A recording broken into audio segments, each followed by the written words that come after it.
आंदी मैं रखी लेना बनाई है सवेरे SDM की तरह बोलना तू बोला मशीन लवानी है मैं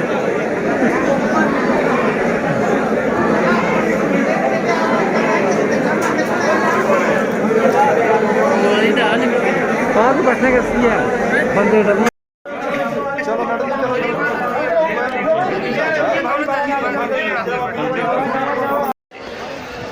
सभी से अनुरोध है कि लाइन में लगे हुए धक्का मुक्की ना करें और अपने नकदी जेवरात पर्स मोबाइल फोन विशेष तौर पर बच्चों का ध्यान रखें।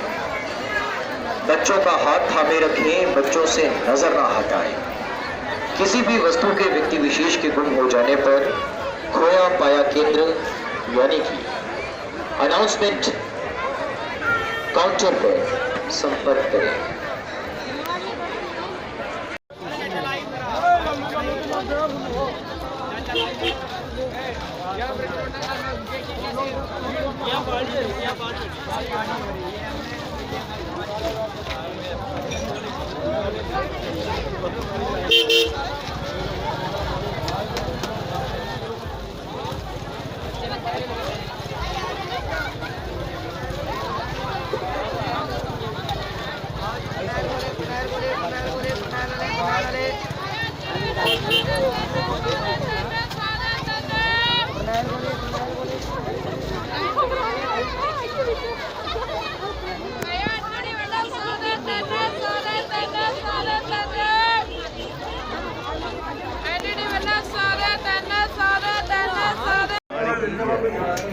चलो चलो जल्दी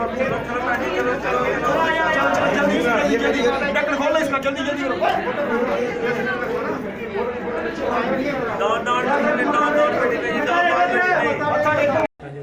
जय माता पार्वती जी भोलेनाथ जी स्वयंभू प्रकट है। आप शंभू है जी। कहते सतयुग में जब ब्रह्मा और विष्णु का युद्ध होना बड़ेपन के लिए, उस युद्ध को रोकने के लिए माता पार्वती भोलेनाथ स्वयंभू प्रकट हुए थे। कहते जन्माष्टमी से लेकर शिवरात्रि तक 6 महीने की दूरी बढ़ती है, 6 महीने की दूरी कम होती है। अभी महाशिवरात्रि आने वाली है। इन माता पार्वती और भोलेनाथ का आपस में उनका मिलन होगा, उसके बाद फिर अलग हो जाएंगे। कहते इस मंदिर का जो निर्माण है ये महाराजा रणजीत सिंह ने किया हुआ।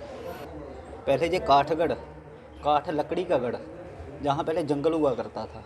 महाराजा रणजीत सिंह अपने अशव पर शिकार करने आए, जहाँ जिसे अशव पर शिकार करने जहाँ पहुँचे, वहाँ जहाँ आकर उनका अशव रुक गया। जैसे उनका अशव रुका है वैसे उन्होंने सोचा कौन सी शक्ति ने मेरा अशव को रोक दिया। घोड़े को, अशव को घोड़ा कहते, घोड़े को किसने रोक दिया। उन्होंने अपनी वहाँ गए महल में, अपनी सेना बुलाई, सेना बुलाकर उन्होंने इस जंगल को काटना शुरू कर दिया। जैसे उन्होंने इस जंगल को काटा, उनको ये पत्थर सा दिखा। उनको नहीं था पता ये माता पार्वती भोलेनाथ है। उन्होंने कहा इस पत्थर को उखाड़ो, हम जहाँ अपना महल बनाएंगे। राजा जहाँ भी मर्जी जाते थे वहाँ अपना कब्जा कर लेते थे, जहाँ चाहिए वहाँ महल बना लेते थे। जैसे इन्होंने इसको खोदना शुरू किया, कहते 80 फीट तक उन्होंने खोदा था इसको। जैसे आपको 2 भाग में ऊपर दिख रहे हैं, वैसे नीचे 80 फीट तक 2 भाग में नीचे ही थे। वैसे महाराजा रणजीत सिंह जी हार गए। उन्होंने सोचा क्या हुआ, जितनी उनकी सेना थी, जैसे जो कीड़े मकोड़े, उसमें इतना भारी विष आ गया था ना, जिस सैनिक को काटता वो वहाँ पर ही बेहोश हो जाता। जैसे बेहोश हो गया, महाराजा ने सोचा ये क्या हो रहा, मेरी सेना पल भर में समाप्त होगी सारी। उन्होंने गए, फिर अपने महल गए, वहाँ से उन्होंने कुल पुरोहित बुलाए। कुल पुरोहित को बुलाकर उन्होंने पूछा महाराज ये कौन है। उन्होंने बताया ये माता पार्वती भोलेनाथ को आपने खोदना शुरू कर दिया। फिर उन्होंने जहाँ पर हवन पूजा तप करने के बाद इस मंदिर का निर्माण किया था। इस मंदिर को बने हुए 370 साल हो चुके हैं। जो शिवलिंग है माता पार्वती भोलेनाथ जो सतयुग से जहाँ पर विराजमान है। सभी को महाशिवरात्रि की लाख लाख बधाई।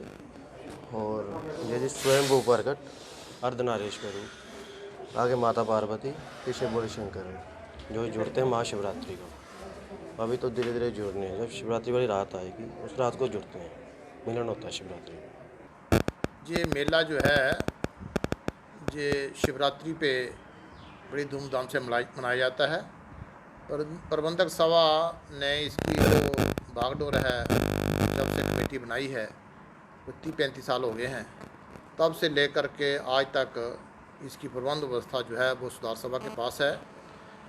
इसमें जो भी व्यवस्था है, चाहे खाने की, पीने की, लोगों को दर्शन कराने की, लोगों को सुरक्षा मुहैया कराने की, सारी प्रबंधक सभा की है। मंदिर सभा जो है वो कई किस्म के और भी काम करती है, धार्मिक काम करती है, समाज सेवा के काम करती है, मेधावी छात्रवृत्ति योजना करती है और खेलों आदि का भी आयोजन करती है।